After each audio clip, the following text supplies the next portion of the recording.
steps down from the pavement with a half bow, and deferentially salutes the lieutenant, looking at him from below with devoted, watery eyes in a crimson face.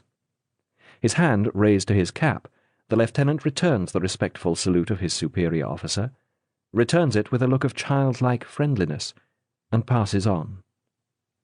A miracle. A fantastic scene. He walks on. People look at him, but he looks at no one. He looks straight ahead and through the crowd with something of the manner of a woman who knows herself to be observed. The people greet him, and he returns their greetings cordially, and yet distantly. He appears to be walking with some difficulty. It is as though he were not used to walking, or as though the general attention bothered him. So irregular and faltering is his gait, indeed, at times he seems to be limping. A policeman springs to attention. An elegantly dressed woman, on emerging from a shop, smilingly makes a deep curtsy. People's heads turn and beckon. Brows are raised. His name is mentioned in a discreet whisper. It is Klaus Heinrich, the younger brother of Albrecht II, and heir presumptive to the throne. There he goes. He is still within view. Known by all, and yet a stranger, he moves among the crowd, surrounded by it, and yet as though isolated in a void. He walks alone, and on his narrow shoulders carries the burden of his royal station. Chapter 1. The Constriction. Artillery salvos were fired when the various new-fangled means of communication in the capital spread the news that the Grand Duchess Dorothea had given birth to a prince for the second time at Grimberg. 72 rounds resounded through the town and surrounding country, fired by the soldiers from the bastions of the citadel.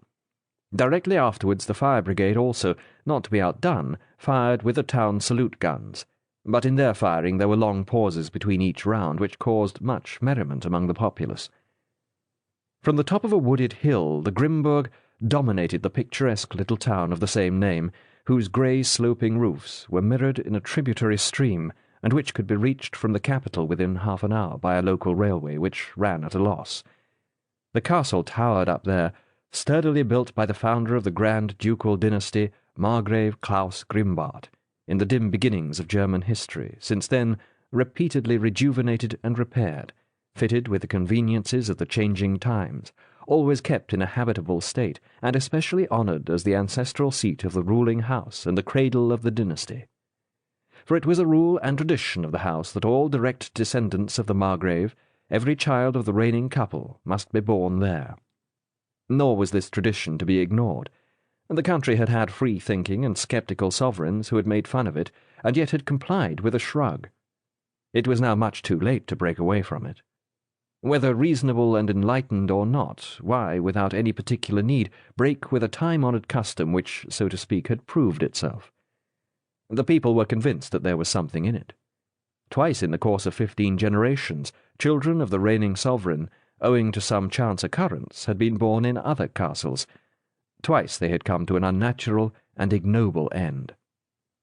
But from Heinrich the penitent, and Johann the headstrong, and their proud and lovely sisters, all the sovereign dukes down to Albrecht, the father of the present duke, and the Grand Duke himself, Johann Albrecht III, had been born in the castle, and there, 6 years ago, Dorothea had given birth to her firstborn, the heir apparent.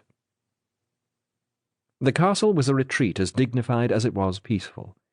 The coolness of the rooms and the green shade of the surroundings made it preferable as a summer residence to the formal, gracious beauty of Hollabrunn.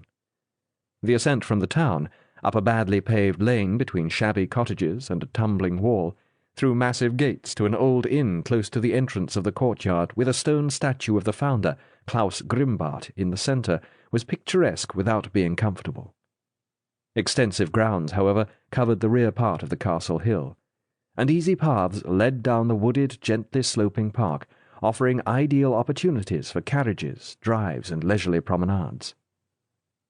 As for the interior of the castle, it had last been cleaned and redecorated at the beginning of the reign of Johann Albrecht III, at a cost which had evoked much comment. The decor of the ducal apartments had been renewed and added to in a style at once baronial and comfortable. The escutcheons in the Hall of Justice had been carefully restored to their original patterns. The gilding of the intricate patterns on the vaulted ceilings looked